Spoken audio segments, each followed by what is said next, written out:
Bonjour à tous, donc c'est de nouveau Amélie. Fais une nouvelle vidéo, donc ça fait un peu plus de 15 jours que j'ai fait la première vidéo, donc merci à toutes les personnes qui l'ont regardée. Comme je vous avais dit, donc je ferai une nouvelle vidéo pour vous parler de mon parcours un petit peu atypique au niveau de l'opération. Donc comme je l'ai dit dans la première vidéo, euh, ça a été une décision qui a été mûrement réfléchie, hein, j'ai pris 5 ans pour me décider. Et finalement, quand j'ai fait toutes les démarches, vu tous les spécialistes que j'avais à voir, j'ai eu un petit bémol de mon chirurgien. Je suis actuellement donc sans emploi, je travaille uniquement pour les saisons, en attendant de trouver mieux. Je suis donc à la CMU. Euh, et en fait, mon chirurgien n'est pas pour les personnes à la CMU, apparemment. Il m'a un petit peu refroidi en me disant oui, mais de toute façon, moi, je n'opère pas les personnes, je n'opère pas les gens voilà, gratuitement, en gros à perte. Il me dit je n'opère pas à perte, donc vous aurez une compensation donc, en gros, à me donner. Donc ce que je n'étais pas contre, hein, parce que sa secrétaire m'avait déjà averti que j'aurais une compensation, mais j'ai estimé que la façon de le dire était un peu froide. Et du coup, il m'annonce, après ça, donc on a notre entretien, et puis il m'annonce, bah, écoutez, je pense que vous avez un IMC trop haut, de toute façon je pourrais pas vous opérer. Moi j'étais un peu refroidie. Je comprenais pas parce que toutes les personnes que j'avais vues avant, les spécialistes, donc ils sont quand même 8, hein, tant le médecin traitant, m'avaient tous dit que effectivement il n'y avait pas de souci, que je rentrais bien dans les critères de l'opération, il n'y avait pas de soucis au niveau de ma santé supplémentaire en plus de mon surpoids bien sûr, qui empêcherait cette opération. Et mon chirurgien m'a mis ça de but en blanc. Finalement, je ne pourrais pas vous opérer, vous avez un IMC trop haut qui donc avoisine les 60. C'est trop important, de toute façon, les anesthésistes n'accepteront pas. J'étais restée donc sur cette décision qui m'avait un peu déçue. J'avais une grosse baisse de morale après ce rendez-vous, un petit coup de déprime parce que j'avais mis longtemps déjà à me décider pour cette opération. J'avais vu tous les spécialistes qui m'avaient dit que tout était bon. Et finalement, au dernier rendez-vous, on m'a dit bah non, finalement, on ne pourra pas vous opérer. Donc j'étais un petit peu chamboulée. Donc j'ai commencé à chercher un autre chirurgien, etc. Tout en sachant que j'avais un rendez-vous avec ce chirurgien-là, un autre rendez-vous, où il devait m'annoncer la réponse officielle, s'il acceptait ou non de m'opérer. Donc, j'ai attendu ce rendez-vous avec impatience, hein, et non. Enfin, oui et non, en fait. J'ai pas trop... Parce que pour moi, il m'opérait plus, donc du coup, j'étais partie sur le ou non. Enfin, voilà, j'étais partie plus sur le non que sur le oui. Euh, donc, du coup, j'étais restée sur cette décision-là. Il s'avère que en fait, lors de la réunion avec tous les autres spécialistes, hein, la réunion d'approbation du chirurgien, hein, pas celle de la sécurité sociale, il s'avère que tout rentrait dans les cordes et donc finalement ils ont décidé que l'opération aurait bien lieu. Donc comme je l'ai dit lors de ma précédente vidéo, je me fais opérer donc le 5 septembre, donc c'est bientôt, hein, dans 2 mois, enfin un peu moins de 2 mois maintenant. Et je suis pas contente parce que bon, c'est une opération, c'est lourd, on rigole pas avec ça, c'est quelque chose difficile. Donc j'ai été contente dans un sens parce que bon voilà ça mettait un aval sur mon parcours. Et puis donc il m'a dit bon il n'y aura plus que la décision de la sécurité sociale, donc il donne l'aval pour dire si votre opération est prise en charge par la sécu ou pas. Il s'avère que la sécurité sociale a accepté mon dossier sans l'ombre d'un doute. J'ai eu la réponse le 18 juin, donc j'ai pas eu de réponse en fait. Qui m'avait dit que si j'avais pas de réponse et que c'était validé, donc j'ai pas eu de réponse et donc ça fait maintenant un mois, vous voyez, donc, que je sais que c'est bon, que je vais bien me faire opérer le 5 septembre. Donc voilà, date un petit peu spécifique entre guillemets parce que le 10 septembre, le jour de ma sortie, c'est l'anniversaire de mon petit neveu, donc voilà, j'espère que tout se passera bien, que je serai présente pour souffler les bougies avec lui.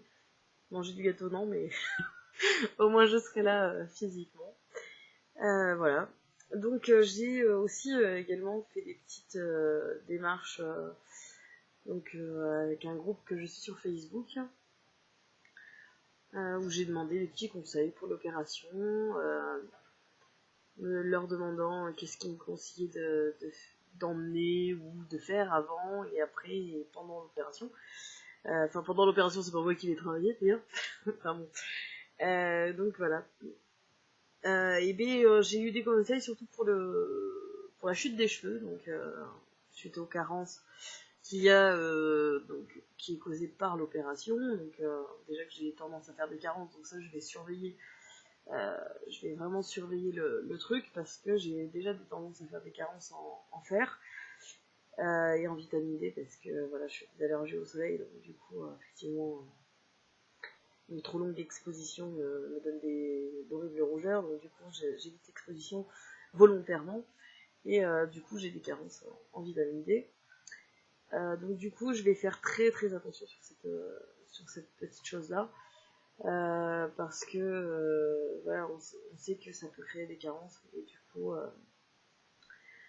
vu que je suis déjà sujet à ça, voilà, je vais surveiller ça. Je voulais vous parler aussi de l'opération en elle-même. J'ai pas vraiment peur du moment de l'opération. Bon, après, ça reste une opération, hein, tous les risques opératoires sont là, malgré que ça soit une opération qui est pratiquée de plus en plus, etc. Voilà, c'est quand même une opération, on vous endort totalement. L'opération dure entre 2 et 4 heures, donc c'est pas une banale appendicite, et encore, même en appendicite, ça peut être compliqué. Donc du coup, voilà, l'opération elle-même ne me fait pas peur, c'est plus le après. J'ai beaucoup de mal à ne pas boire pendant les repas. Donc la diététicienne m'avait dit, je l'ai rencontrée au mois de mars, et elle m'avait dit surtout essayer de ne pas boire pendant les repas, parce que de toute façon après vous pourrez pas, faudra attendre une demi-heure avant, une demi-heure après, et donc malgré tous mes efforts, ne mettant pas de verre sur la table, ne me servant pas d'eau à table, c'était plus fort que moi en fait. Je prenais la bouteille d'eau et je buvais. Et une autre chose aussi, je sais que je prends ma pilule au moment des repas, donc du coup, vu qu'il faut la prendre à heure fixe, c'est microdosé, du coup, ça complique un peu les choses. C'est vrai que je pourrais la décaler, hein, mais voilà. Il va falloir que je la décale d'ailleurs, parce qu'après l'opération, ça sera plus possible. Ce que j'appréhende, c'est voilà, ça, le boire pendant mon manger. J'y arrive vraiment pas, et puis là, avec l'été, je vous raconte pas, il fait une chaleur. Là, j'habite dans le sud, près de Perpignan. Là, demain, on a prévu 38 degrés, donc je vous raconte pas. Et en plus, je travaille demain. Donc, du coup, effectivement, ça va être c'est très très compliqué de pas boire pendant les repas. Donc, ça, c'est une chose que j'appréhende un peu. Après, l'effet dumping, donc le fait de monter en sucre d'un coup, ça j'appréhende pas trop parce que je suis pas trop sucrée, je mange pas trop de trucs sucrés, donc un bonbon de temps en temps, donc bon bah je me ferai des bonbons. J'en mange pratiquement jamais, donc ça va pas être trop compliqué, je pense pas. Le plus dur, ça va être le sucre dans le café, donc j'ai diminué. J'ai essayé de me mettre à la stevia, qui me donne des aigreurs d'estomac horribles. Donc du coup, j'ai arrêté la stevia. Donc je vais essayer de me remettre à l'édulcorant, donc à l'aspartame. Donc la diététicienne m'avait conseillé d'arrêter complètement le sucre, mais j'y ai pas réussi. J'ai diminué, je suis à un sucre dans le café au lieu de 2. Donc je vois la diététicienne le 2 août. Donc je referai une vidéo juste derrière, le 4, qui sera mon anniversaire, le 4 août. Donc j'essaierai de faire une vidéo voilà, vers le 4 par là. Vous tenant informé de ce que m'a dit la diététicienne. Surtout, je pense me parler du régime post-opératoire, pré-opératoire, pardon. Le régime soupe yaourt.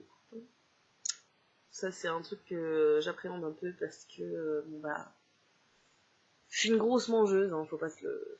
Enfin, j'en suis là aujourd'hui, c'est pas parce que je grignote spécialement, c'est parce que je mange très bien à table.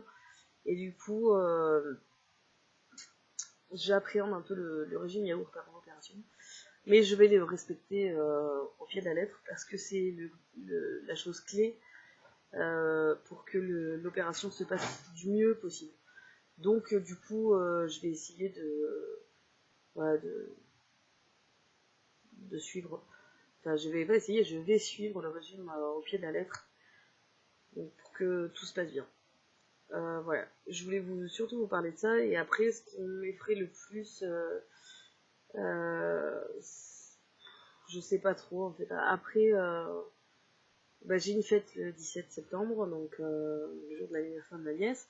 J'ai une fête d'anniversaire, donc auquel je suis invitée. Donc ça sera 7 jours après mon opération, donc j'appréhende un peu comment dire, bah, le repas en fait en lui-même. Parce que donc, je serai en mixé, donc j'appréhende un peu la chose.